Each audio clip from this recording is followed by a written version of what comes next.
Hello, good morning students. I am PC Karan recording this video for the students of class 8. It is related to chemistry. The name of the chapter is combustion. Now, children, we must understand what is combustion. Combustion is the process of burning of a combustible substance. What happens in combustion?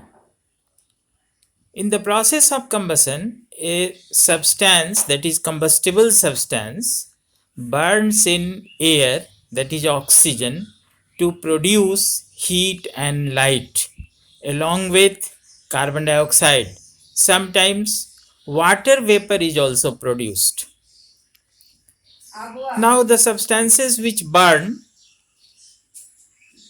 may be fuels.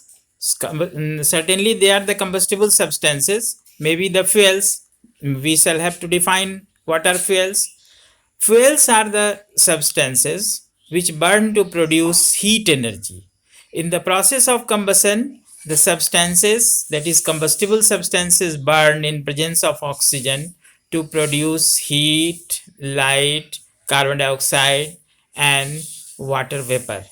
Water vapor is not formed all the time, but when it is a compound of carbon, combustible substance is a compound of carbon, then the water vapor is also produced. Now, these combustible substances, the combustible substances are the substances which burn in oxygen. These combustible substances may be found in different states, that is solid state, liquid state, gaseous state. You must have seen the combustible substances in the solid form. These may be wood, cow dung cakes, maybe candle wax, etc. Liquid fuels, you are well known with petrol. It is used in our scooters, motorbikes, cars, etc. So, petrol, diesel, kerosene oil, these are in liquid state. Now, gaseous form, gaseous state, you must have heard of LPG, that is liquefied petroleum gas. This LPG is used in our houses. It is in fact gaseous form, but under pressure it has been converted into liquid form. But when the pressure is released, this liquid again gets converted into gaseous form, and this gas comes out through the rubber tube, reaches the gas burner where it is burned, producing blue flame. So LPG, CNG, maybe biogas, producer gas, etc. These are the various gaseous states of combustible substances. Now, these combustible substances, if not present, the process of burning, that is combustion, will not take place. For the combustion process to take place conveniently, easily, properly, combustible substance is a must. Now, what are the other substances which are required, conditions required for the combustion to take place? For the combustion to take place, the various substances required may be presence of a combustible substance, which we have discussed many times. There may be presence of a supporter of combustion, means this thing helps in the process of combustion to take place easily. That supporter of combustion in fact is a gas present in our atmosphere. That gas is called oxygen. It is about 21% in the atmosphere. If oxygen is not present, the process of combustion cannot take place. It will stop. How can we show that? We shall have to take 3 candles, one left as it is, the other kept in a glass, kept inside the glass, and the third one in which the upper portion mouth is open and the candle is kept inside the glass. Means 3 glasses are there, 2 glasses are there, sorry. One has mouth open and other has mouth closed. So we cover 2 of the candles, one with inverted glass and other with the glass whose mouth is open. Now one candle remains as it is. We burn all the 3 candles. We after some time we notice that the candle which is kept outside, means without any cover, continues burning with the brightness as before. The candle which is kept in the glass whose mouth is open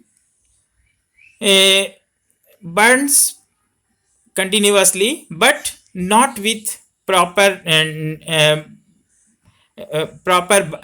burning, that is not proper brightness. And the third one, which was covered with inverted glass, stops burning after some time. This is because the candle which is covered with the inverted glass does not get any oxygen, that is the supporter of combustion. So it stops. This means this experiment proves that oxygen is essential for the combustion process to take place. If no oxygen is there, no combustion will take place. Third is attainment of ignition temperature. Unless and until the ignition temperature of a combustible substance is attained, it will not burn. Take the case of a log of wood. If you shall try to burn it with a matchstick, it will not burn. But if you shall cut it into very small pieces, very small, thin, then it will burn with the help of the matchstick. When a burning matchstick is brought near it, it starts burning. That is what happens when the log is cut into small pieces. Then what happens? Its volume increases. Volume increases and the ignition temperature is attained. And as the ignition temperature is attained, this starts burning. So, if ignition temperature is not attained, it will not burn properly. So, 3 conditions are there. One is the presence of a combustible substance. The second one is presence of a supporter of combustion. And the third one is the attainment of ignition temperature. This ignition temperature, you can perform some experiments. Take 2 balls made of paper. In one ball, put water, and in other ball, keep it as it is. Put both the balls on burner and start heating. But you shall find that the paper ball, which was empty, starts burning quickly. But the paper ball in which water was kept does not start burning quickly. It burns a bit later. Why? Because water is there. The heat given is absorbed by the water too. And due to that only, the ignition temperature is not attained. And when the ignition temperature is not attained, it doesn't burn. So attainment of ignition temperature is a must, otherwise no combustion will take place.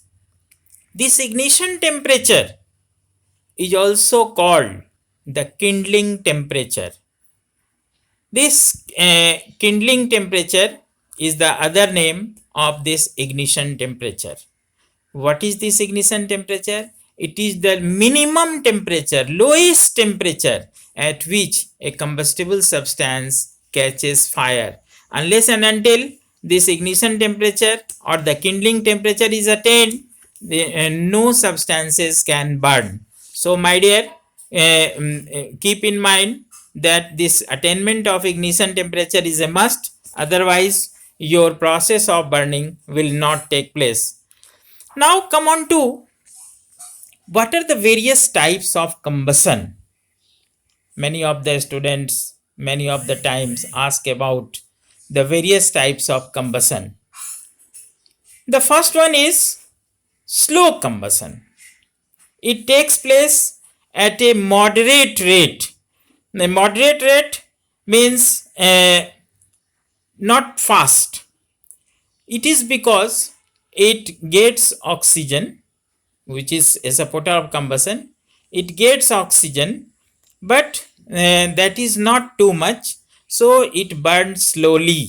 So that process is called slow combustion. Burning of cow dung cakes, maybe wood, etc., considered to be the examples of slow combustion. Then rapid combustion. Rapid combustion, rapid means fast. It takes place at a faster rate. This rapid combustion means supply of oxygen is complete. When you shall get paper, you burn it, it will start burning quickly. When you get this LPG, burn it, it will start burning quickly. So it is a fast combustion. Now, some combustions are considered as a spontaneous combustion. Spontaneous means it takes place on its own. Spontaneous combustion means the type of combustion which takes place on its own. On its own means it doesn't require any burning splinter or matchstick or anything else for the process to continue. When the substance is brought in contact with air, it starts burning. For example, when you bring sodium metal in air, it starts burning because the ignition temperature, that is kindling temperature of sodium metal, is very low.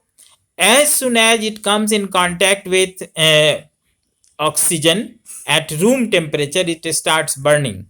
This is the reason why we keep this sodium metal in kerosene, because it cannot be kept in water because it reacts with water vigorously, forming compounds. So we need not to discuss and we need not to keep it in water.